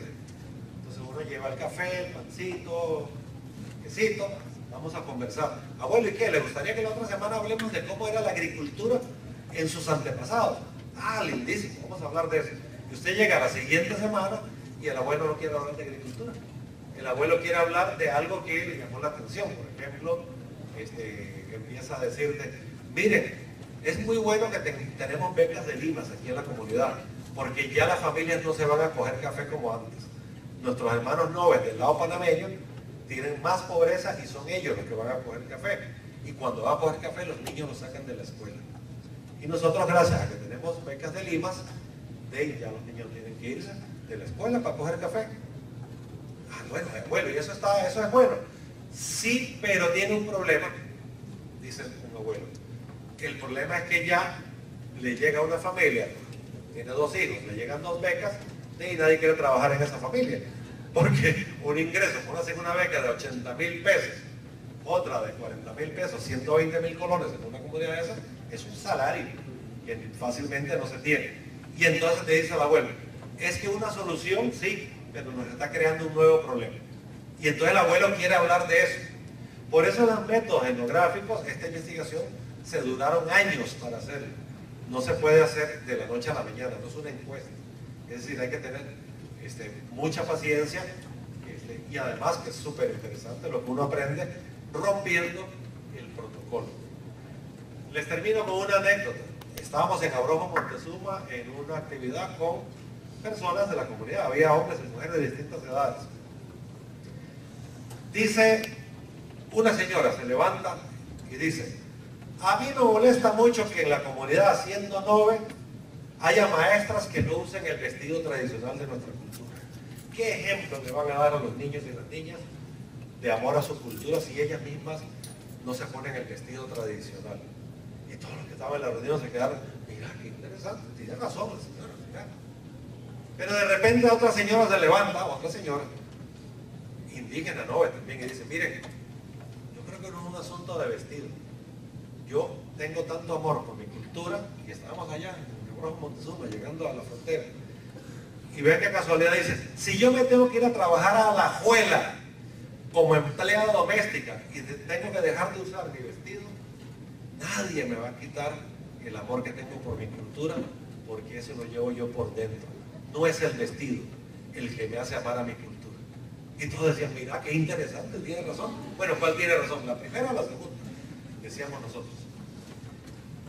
Y de repente un señor mayor, levanta la mano y dice: yo quiero decir algo. Cuando yo entré a esta comunidad, yo era un niño. Mis papás y mis abuelos andaban descalzos y caminaban por el bosque. Y por el bosque cualquier cosa se puede pasar descalzo. Levanta el pantalón así, nos enseña que él usaba botas. Y dicen: miren, yo uso botas. Mis abuelos no usaban calzado. Quiero que alguien me diga: yo soy menos indígena y soy menos nove porque uso botas. Y todos en la reunión se quedaron así: mira, qué interesante. ¿Quién de los tres tiene razón? Y lo dejamos allí. Volvimos, nos reunimos el grupo de investigadores y les dije yo a los compas: les dije, ¿quién de los tres tiene razón? Y empiezan a discutir: no, que la señora, no, que la segunda, no, que el señor. Le digo: miren, el secreto de los diálogos de saberes es que no interesa quién gana, cuál es el punto de vista que gana. No, son diferentes puntos de vista. Son diálogos de saberes y de sentires entre seres. Es decir, cada uno desde su perspectiva tiene razón y nos está aportando. Los métodos etnográficos, esa es la riqueza que tienen. Yo invito a nuestros educadores que en el aula fomentemos la reflexión, el debate, pero nunca obliguemos necesariamente a ver quién levanta la mano por la propuesta o la opinión número 1 y la opinión número 2, o obligar a llegar a un consenso. No es necesario. Demos la plena libertad, los aportes van a venir, y quiero decirles que de verdad les agradezco mucho. Disculpen que me haya extendido tanto, pero es que para mí es un tema de mucha pasión. Para mí esto no es un trabajo meramente académico, es un compromiso ético, político, filosófico, personal con este pueblo nove. Yo siempre les digo a los hermanos nove: mi corazón se hizo un poquito nove y un poquito se quedó allá en las comunidades, y ojalá pudiéramos volver más seguido a las comunidades. Quiero decirles que abramos un pequeño espacio de preguntas, de opiniones de ustedes, y quiero darles las gracias de todo corazón por la atención que me han prestado esta noche. Muchísimas gracias.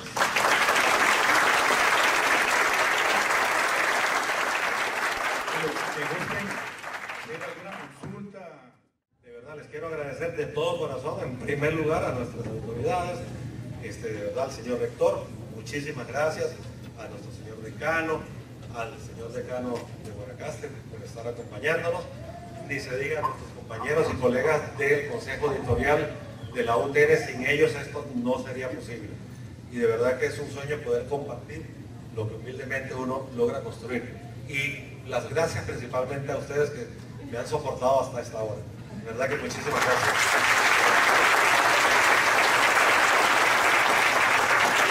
Antes de irnos, muchachos, aquí les quiero mostrar el libro que presentó aquí don Giovanni. Tiene un costo de 4.000 colones. Si no tienen ahorita dinero para comprarlo, bueno, ahí están los compañeros en la puerta para comprarlo en este momento. Los que no tengan dinero lo pueden adquirir posteriormente en la editorial UTN, ubicada ya en el Centro de Formación Pedagógica y Tecnología Educativa en Desamparados de Alajuela. También hay algunos ejemplares del libro que presentamos ayer, un libro sobre un esbozo histórico de la creación y desarrollo de la Universidad Técnica Nacional, por si ustedes quieren enterarse cómo fue que nació esta universidad que hoy los acoge. Los que quieran también adquirirlo, ese tiene un costo de 7.000 colones. Ese lo hice yo. Muchas gracias. Sí. Ayer lo presentamos y muy honrado también, al igual que don Giovanni, de formar parte de la producción literaria de la Universidad Técnica Nacional. A todos ustedes muy buenas noches, muchas gracias por estar aquí.